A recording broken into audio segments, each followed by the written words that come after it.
Hi, I'm Rebecca Balcarcel, and I have a poem for you today called Introduction to Poetry.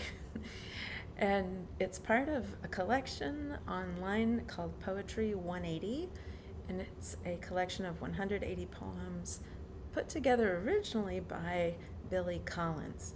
He was Poet Laureate of the United States from 2001 to 2003, and his big idea and big project was to put together 180 poems that would be readable throughout the school year for an average, uh, school session of about 180 days. So he envisioned them being read like one a day so that people could be part of a community of reading. So I guess, we can be a little community of reading here.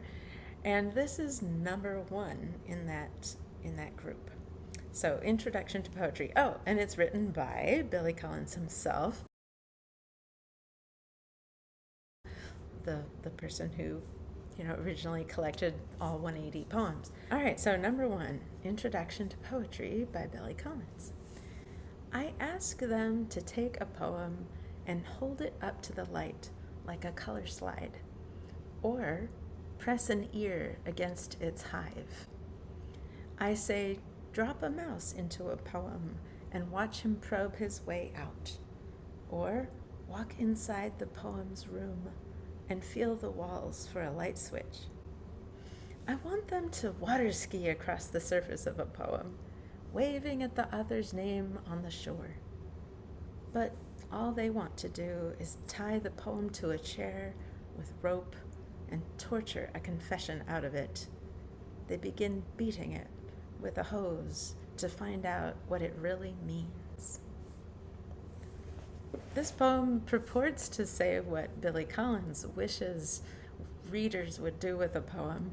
So he starts out saying, well, what would be nice is if we would hold the poem up to the light or press our ear against it as if it's a hive of bees, to just experience the poem with our senses, to feel something and examine it in our own way through our own understanding.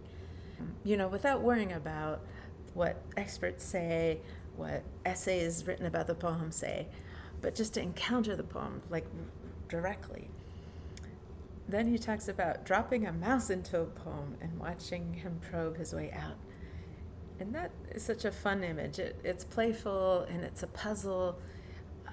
It gives a nod to the fact that poems do sometimes uh, challenge us, yeah, make us think and wonder and associate. Of course, we do try to find meaning. We try to discover something true inside the poem. But I like how the mouse is dropped into the poem as if it's a little maze, it's a little puzzle. But that just our animal nature, our own instinct, our own sense of experience, and it can be enough to find our way through the poem. He talks about walking in the poem as if it's a room and feel the walls for a light switch, acknowledging again that sometimes we feel that we're in the dark with a poem.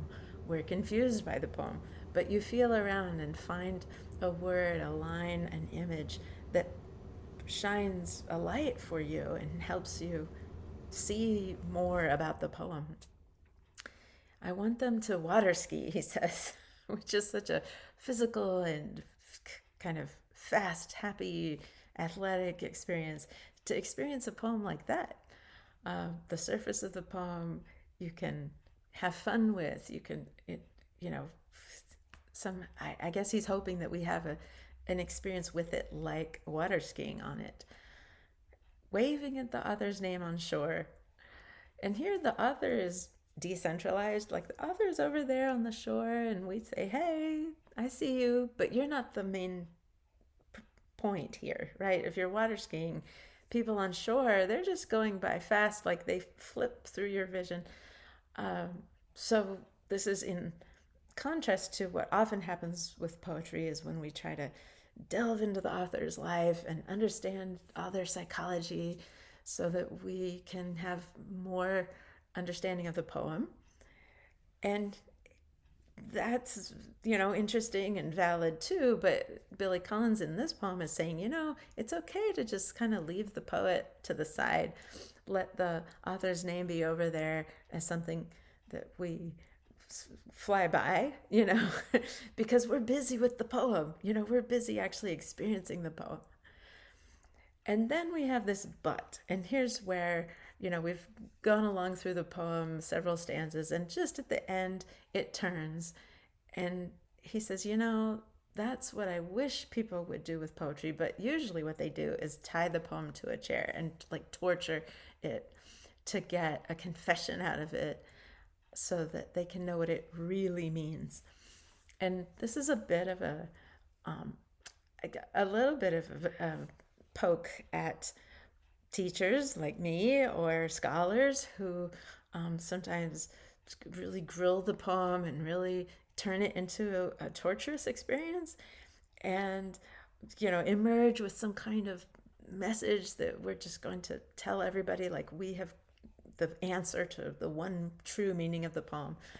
And this is against that idea. This is saying, you know what? You have your own experience of the poem. You have your own puzzlement and darkness and your own light finding, your own water skiing. And all of that is way more important than trying to have a scholarly answer.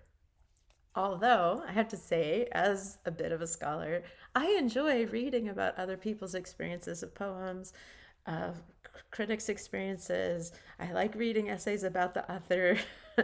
So all of that for me enriches the poem. But I do agree with Billy Collins here that the most primary mission of a poem is to have the reader experience it in their feelings, in their mind, in their senses, and that experience is yours. And we don't have to all come to the same conclusion about what the poem means. We don't have to lean on the author to tell us, tell us what you meant to say. That first and foremost, the poem is an experience that you have. And that is what Billy Poem wants to honor. So I hope you liked this first Poetry 180 poem, number 1.